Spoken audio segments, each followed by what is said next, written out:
Well, here we are. You excited? Excited? Scared? Hive folk emotions are complex. This is the first time I've ever really been outside of New Raleigh other than when you took me to my people in the west to replace the limbs that I've lost.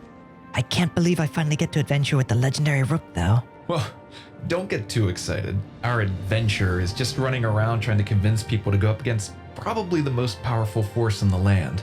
It's a tough sell. Well, the promise of becoming a strong fighter, free food and lodging, and a chance to change the world. I'm sure we can find a few deadbeat ninjas crazy enough to join us. Ugh. I hope you're right. Let's see what we can find. Rook and Tao casually strolled into the waystation bar, hoping to find the usual drifters they could recruit. A tech hunter wanted to speak with Rook, but instead of joining the Liberators, he was trying to recruit Rook to join their faction for 50,000 cats. Now, Rook saw the advantages of joining the tech hunters, but he needed to conserve their expenses for growing their own numbers for now. He politely declined the offer and continued to survey the room. They found one drifter sitting by herself, and Rook went over to deliver his pitch. The woman coughed dryly. I'll bite, but I've got the flotsams on my butt. Like some of the other drifters, she was interested in his offer, but needed to pay off 3,000 cats of debt first. Pocket change, Rook said with a smile. Rook offered to pay it on the spot, and she was ready to go with them. Her name was Clark, and like the other drifters that joined the Liberators, she had no real skills. At least not yet. Tal skimmed the room and confirmed that nobody else was looking to join up, so he sold some of the stones he was carrying, bought some extra rations for their travels, and prepared to move on. They left the way station and reviewed their map. Bad Teeth was the nearest northbound city. Rook hadn't been there since the war and hoped some lingering Holy Nation paladins would be there for some battle practice. They went towards their new destination at a much slower pace, so Clark could keep up. Starving bandits were still foolish enough to attack them. An entire group against 3 people might normally have odds in their favor, but not this time. Rook figured this would be a good opportunity for Tao and Clark to train, but he was in a hurry to continue their travels and fought alongside them. It wasn't much. Starving bandits were some of the weakest opponents Rook has ever faced, but it was good to be comfortable with live targets, and these bandits were quite wriggly. Once the fighting ended, they cleaned their blades, Rook bandaged up his allies, and they continued their travels into the evening. In no time, they found themselves by a dust bandit camp and were spotted. Rook greeted the enemy with a swift crescent drop of the falling sun. The other bandits were alerted of their presence and began attacking as they slowly waded through the river. They could see the panic in the crossbowman's eyes as he realized a half-baked bolt shot was like a splinter to the muscle-bound samurai. The Liberator's blades arced downwards and the thugs would instantly crumble. Hack, stab, rend.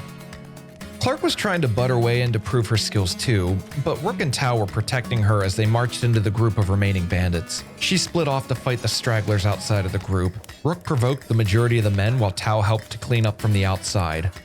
Clark got overwhelmed and was knocked out. There were more bandits here than they realized. The other group converged onto Rook, but he could easily fend off their attacks while striking when an opportunity opened up. Tao would speed past the group, taking out any crossbowmen trying to get a vantage point. Rook noted his agility. In no time, Tao returned as backup for Rook, and together, they made fast work of the rest of the bandits. The last one dropped like a sack of green fruit, and their attention turned to Clark, who was knocked out and laying at the base of the river. Tao patched her up and Rook came over to investigate. She was fine, just banged up. Ultimately, this strife would help her become tougher and hold her own better in future fights. He scooped her up and they picked up their pace to make up for the time lost from all this fighting. As they sped through miles of dusty slate, Tao reminded Rook that this was the same path they took when he originally freed them from slavery and brought them to New Raleigh, which was merely a lone shack at the time. They reflected on the past and thought of how much has changed since then. More change would come too, all for the sake of creating a better land. They weaved around the mountain trails down to the other side. It was a beautiful view from there, a nice scenic trail as they closed in on their destination. A light rain fell on them as they approached the city's gates. The first priority was to lay Clark into a bed where she could recover from the fight. The Shek considered Rook an honored guest, and he was welcomed into any home for his people to rest. He gave up when trying to hide his identity and sent Tao to one end of the town to search for recruits while he checked the other side. Bad Teeth was particularly sparse, and they were unsuccessful in finding anyone that was free or willing to join them. They gave Clark enough time to recover to the point that she could run again and grouped up outside. They gathered over the map, and Rook pointed out that World's End could be a good place to find adventurers and other people to recruit. They were all in agreement and set off again, hoping to find better results elsewhere. The group entered Skinner's Roam, and as the dust storm was passing through... Wait, what? Okay, we'll chalk that up to a reshade bug.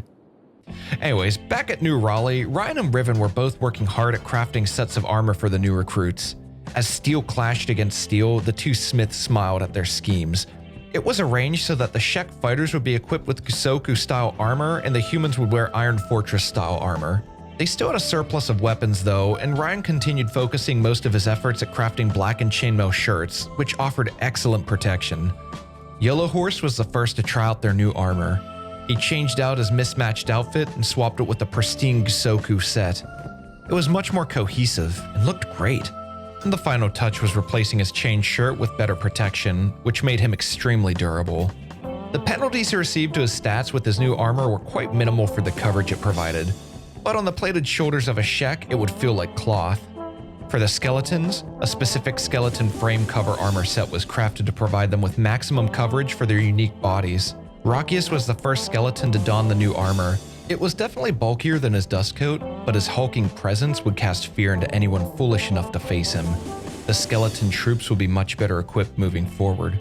Sadly, the biggest issue with crafting so much equipment so quickly was that the iron plate production couldn't meet the demand. The only clear solution was to create more iron ore drills outside of New Raleigh and dig up the precious minerals that were hidden deep underground.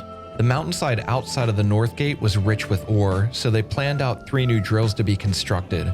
It would take some time to build, but the payoff would be huge in the long run. Wandsnet also could see some commercial exports spawning from this plan. Speaking of a long run, Rook, Tao, and Clark finally arrived at World's End late into the night. Everything but the bars and inns were closed, so Rook had Clark go and rest while he explored. The first bar he entered was bustling with mercenaries looking for work, but no long-term commitments.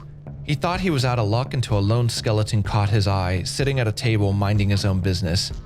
It could see that Rook was examining it, so it was straightforward with him and said it would join him for 3,000 cats. The immortal Rook, I have a request to ask of you, hero. I would like to follow you and help shape this world through your vision. Rook gladly accepted his offer. The skeleton went by the name of Steve. It was like a little teapot, short and stout. It had one specific request though. I will only fight with you under one condition. I require a fragmented axe and crab armor like the 7 Liberators wore during the fall of the Holy Nation. The idea of such a small robot equipped with a huge weapon like the fragmented axe was humorous enough to sell Rook on his proposal. If you can lift the thing, my man, Rook uttered with a bewildered look of amusement on his face. The sun was beginning to rise as Rook continued to explore the bars of World's End looking for more recruits. Another skeleton was sitting, minding its own business until Rook walked in. It seemed interested in him, so he went over to talk. Like Steve, this skeleton was happy to join the Liberators for 3,000 cats. Rook dished out the money from his bag and they were ready to move on. The skeleton's name was Lycan and was almost an opposite design from Steve. Tall and of dark metal, while Steve was tiny and light. Rook searched every other nook and cranny for recruits, but the 2 skeletons were his only find. He was hoping to bring more men back to New Raleigh, so they decided to travel back south for now. With Riven's help, their armory continued to grow, and it was Agnew's turn to upgrade its equipment. The skeleton frame coverings were made specifically for their robotic soldiers, so all of them would eventually be fitted into their own set. Except for Steve. He was pretty adamant about that. Agnew also grabbed its falling sun from the weapon cabinet and fastened it behind its back. It let out a roar of excitement and went back to work. Next up was Fravatar. Not only did the Iron Fortress armor provide good coverage for the human fighters, but it could let them match the warborn Shek in defense. Agnew was mining copper outside of New Raleigh, and a swarm of skin spiders ambushed it. This was an opportunity to test the durability of the skeleton frame armor. Agnew was completely surrounded and put its back to the copper deposit while blocking as many attacks as it could. With a war cry, it started its usual blade dancing. Skin spiders were strong, and Agnew could only block so many attacks, but the armor was absorbing the majority of the damage. In between their lunges, Agnew would clobber back, taking advantage of every opening that it could. Agnew tried to make every swing count. The falling sun did massive damage to anything it hit, and it was slowly taking the skin spiders down, one by one. 9 skin spiders attacked Agnew, and only 3 remained standing before it was knocked unconscious and had to reboot. Fravatar found his way to the combat and cleaned up the few skin spiders that remained. Agnew got back up, and all things considered, was pleased with how the fight went. Up north, Rook and the new recruits arrived at the bar outside of the hub. Nobody here was interested in starting trouble with the United Cities and ignored Rook's recruitment attempts. Rook assumed this would be the case though. Angering Tengu's court is both social suicide and a death sentence for the common caravaneer. They left as quickly as they arrived and plotted Shark as their next destination. It was only a slight detour from their home, and it had a reputation for being a place where people went to lay low and hide out. Rook thought there'd be a good chance of finding people interested in a new start. When they arrived, Rook entered the closest bar. It was bustling with people who looked like they were there without a purpose. These were the kinds of people that Rook thought would be good candidates. After surveying the room, he decided to start schmoozing and see what he could do. He approached a skeleton sitting at the bar, and it immediately offered to join Rook for a fee of 2,500 cats. I'm nervous, but how could I not be? It mentioned. Rook and crew gladly accepted. Its name was Joe Allen, and it was anxious to leave with the others to train and become a stronger fighter. A hiver overheard Rook speaking with Joe Allen and chimed in. He was looking to get out of Shark as well and agreed to join the Liberators if Rook would pay his bar tab of 2,300 cats. His name was Green. Rook told Green to pack his things because they would be leaving soon. As soon as he finished speaking with Green, Rook caught a Scorchlander woman looking at him. "Aw, Green, don't leave me behind, buddy." She was also interested in becoming a Liberator, but asked for 6,000 cats to pay off some of her outstanding debts. "Me and my existence tax, I still gotta pay to the ninjas." Clark laughed when she explained herself. Rook coughed up the money. Her name was Waylon, and she was anxious to get out of the swamplands like the others. Rook spoke to another hiver that was sitting alone in the corner. He saw Rook recruiting the others, and he was interested in joining their cause as well. His fee was also 6,000 cats, but Rook needed everyone he could get. The hiver's name was Sir Gawain. He stood up and let Rook know that his friend sitting beside them was also interested in tagging along, if they would have him. Rook spoke to the other hiver sitting on the ground, and he said he'd be free to join if they could pay 4,000 cats for his outstanding debts. Waylon and Clark laughed and stopped him mid-sentence. "Ninjas?" they asked. "Ninjas," he replied with an eye roll. Rook forked over the money, and he grabbed his things as well. This hiver's name was Kamikaze. Rook was surprised with how many people he managed to recruit here. He looked around the room, and it seemed like there weren't any more interested prospects to talk with, so he had everyone gather outside. Of course, there was another bar on the other side of town, so while the new recruits got to know one another, Rook went inside and checked it out. It wasn't nearly as lively as the last one, but a bar patron was staring at Rook, so he approached him to talk. As soon as Rook got close enough, the drunkard yelled at him, asking if he was eyeballing him up. Rook didn't have time for this. He said he was indeed eyeballing him and was ready to move on, but the drunken fool wouldn't relent and told him they were fighting here and now. He jumped up and swung at Rook, trying to sneak a cheap shot in. Rook easily blocked the attack, and with one swing of his falling sun, the man collapsed to the ground. Rook was a bit careless with his swing and killed him in one fell swoop. No one seemed to care at all. In fact, the woman sitting next to him suddenly wanted to speak with Rook. "That was so cool," she slurred. Her name was Mew, and in her own drunken stupor, she agreed to join Rook before he could even ask her if she was interested. Another Scorchlander woman interrupted their conversation, and she said she would tag along too if Rook paid 3,000 cats. Rook agreed, and before he knew it, 2 more members were recruited. She went by the name Digital, and she was eager to leave Shark and start a new life with the Liberators. Before leaving, Rook also saw a lone skeleton sitting at a table. He spoke with it, but realized he had no more money. He couldn't believe he already spent all of his cats, and the skeleton wouldn't join Rook unless he was able to cough up 6,000 more. The skeleton said it wasn't going anywhere, so Rook promised that he would return another time. Tao and Rook managed to find 10 more recruits. Rook returned to the group and spoke with them. He let them know that they would make a straight shot through the swamp, back to New Raleigh, and begin training immediately. A lot of these recruits haven't left Shark in some time. It was a short distance, but a treacherous one too, riddled with tax-collecting swamp ninjas and blood-collecting blood spiders. Everyone had what little belongings they owned packed up and were ready to leave. Rook showed them where New Raleigh was located on the map and told them to stay by his side. They took off, excited for this new chapter in their lives, hoping they could truly make a difference in this land. It was a grueling trip through the treacherous swamp, but they made it out safely on the other side, with only a few of them being too wounded to walk. The gates of New Raleigh were just ahead. Rook looked back at his team, smiled, and told them to rest up, because tomorrow their training will begin.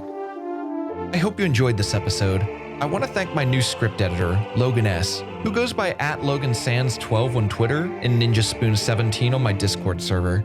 Thanks to Logan, my narrative will be higher quality in my videos moving forward. Let me know if you thought it sounded better this episode in the comments below. We also have an amazing new piece of fan art I wanted to share with you called Crashing Sun by my Discord member Kano. He was even kind enough to let me use this for this video's thumbnail. Check out his Instagram for more amazing art linked below. And finally, I also want to thank my newest patrons, Ender Neodera, Gax1995, Pseudobob, Poison, and Paul Pham. I really appreciate all of your support. And a big thanks to all my patrons who are generously supporting my channel so that I can make content like this more regularly. Thank you all very much. And as always, thanks for watching. And until next time, have a good one.